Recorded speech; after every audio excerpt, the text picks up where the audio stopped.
নমস্কার। আশা করি আপনারা ভালো আছেন, সুস্থ আছেন। তান্ত্রিক সুদর্শন কবিরাজ ইউটিউব চ্যানেল দেখার জন্য আপনাদেরকে অসংখ্য অসংখ্য ধন্যবাদ। আপনারা যেখান থেকে আমার ভিডিওটি দেখতেছেন তাদেরকে একটি অনুরোধ, আমার ভিডিওটি আপনারা শুরু থেকে লাস্ট পর্যন্ত দেখবেন, টেনে টেনে বুঝবেন না। আপনারা টেনে টেনে দেখলে কোনো কিছু বুঝতে পারবেন না। তারপরে বলবেন, ফোন করবেন, কী হয়েছে না আছে। আমি বারবার ফোনে আপনাদের নিয়মবিধি বলে দেবেন। আমি ভিডিওর মধ্যেই আপনাদেরকে সব কিছু নিয়মবিধি আমি বলে দিই। তাই বলতেছি, আপনারা শুরু থেকে লাস্ট পর্যন্ত ভিডিও দেখবেন, টেনে টেনে দেখবেন না। আর পরবর্তীতে যদি এই ব্যাপারে আমাকে ফোন দিয়ে বলেন এই জাতি এটা, আমি সেটা আপনাদের বলতে পারবো না।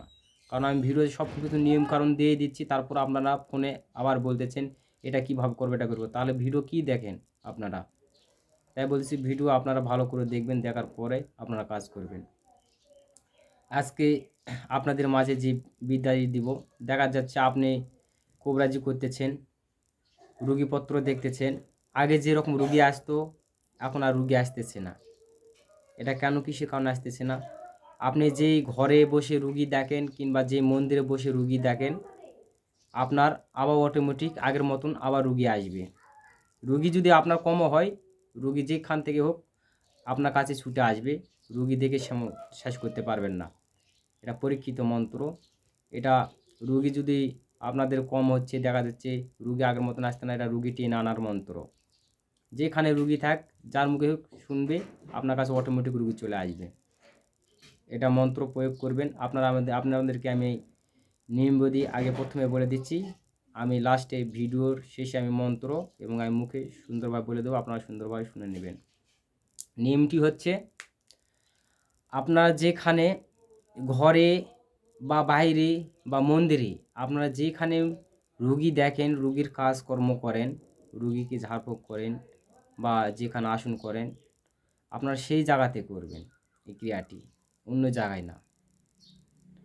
আপনারা করবেন কি, যে ঘর আছে আপনার, যে দেবতা আছে, যেখানে রুগী দেখেন, যেখানে জপ তপ করেন, আপনারা সেখানে আমি যে মন্ত্রটি দিব, এই মন্ত্রটি একটা গ্লাস নেবেন বা একটা পিতলের ঘট, শ্বাস বন্ধ করে এক পামের টিউবওয়েল থেকে জল তুলে নেবেন।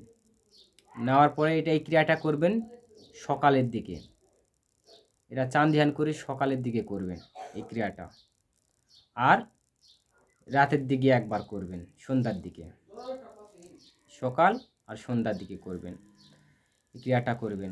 আপনারা শ্বাস বন্ধ করে এক পামের জল তুলে নেবেন। নেওয়ার পরে আমি যে মন্ত্রটি দিচ্ছি, এই মন্ত্রটি 7 বার বলে 7টা ওই জলে ফুঁক দিবেন। 7 বার বলে 7টা ফুঁক দেওয়ার পরে ওই জলটি যেখানে আপনি রুগী দেখেন, মন্দিরে বা ঘরে, যে কোনো স্থানে যেখানে বসে আপনার কাজকর্ম করেন, সেখানে ওই জলটি সুন্দর করে ছিটে দিবেন। ওই জায়গায় ছিটে দিবেন, ওই জায়গার একটু আশেপাশে বাইরে সাইডে ভালো করে সুন্দর করে ছিটে দিবেন। এই নিয়মে ছিটে দিবেন।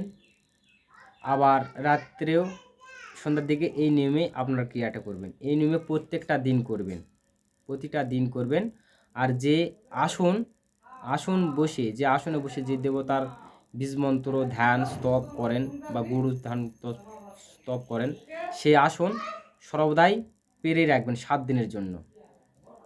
7 দিনের জন্য আপনি 7 দিন বসে যার ধ্যান করেন, ওই এক আসনে বসে ধ্যান করবেন। ওই আসন পাড়ায় থাকবে, পরে আবার ওই আসনে বসেই আবার ধ্যান করবেন বা জপ করবেন। এভাবে যদি টানা 15 থেকে 16 দিন করেন, দেখবেন 15 দিন 7 দিন করতে না করতে দেখবেন অটোমেটিক আগে যেরকম রুগী ছিল আস্তে আস্তে রুগী আপনার বাড়তে লাগছে, রুগী আগের চেয়ে বাড়তে লেগে গেছে। এটা যদি প্রত্যেক দিন করেন তাহলে দেখবেন দিন যাবে দিন যাবে আর রুগী আপনার কাছে বেশি হবে, দিন যাবে আপনার কাছে রুগী বেশি আসবে, অটোমেটিক রুগী আসবে। এটা সেই জন্যই আনবে। এটা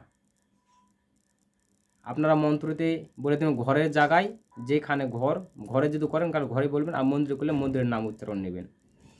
আমি আশা করি আপনাদেরকে বুঝাইতে পেরেছি। আমি মন্ত্র ভিডিও লাস্টে দিয়ে দিচ্ছি, আপনারা সুন্দর করে আপনারা দেখে নিন, আমি বলে দিচ্ছি। এই হচ্ছে আই মোহাম্মদ রয় স্থানে আল্লাহ আনিও রুগী আমার এই ঘরে, আমার ঘর ছাড়িয়া যদি অন্যদিকে যাও, ঈশ্বর মহাদেবের আল্লাহ নবী সোলোমান পয়গম্বরের মাথা খাও। এই ছিল মন্ত্র। আপনারা ভালো থাকুন, সুস্থ থাকুন। আর ভিডিওটি যদি ভালো লাগে অবশ্যই লাইক করুন আর আপনাদের মতামত জানানোর জন্য কমেন্ট করুন।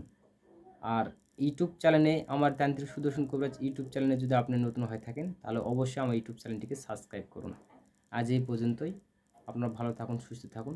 দেখা হচ্ছে আবার কোনো নতুন ভিডিওতে। নমস্কার।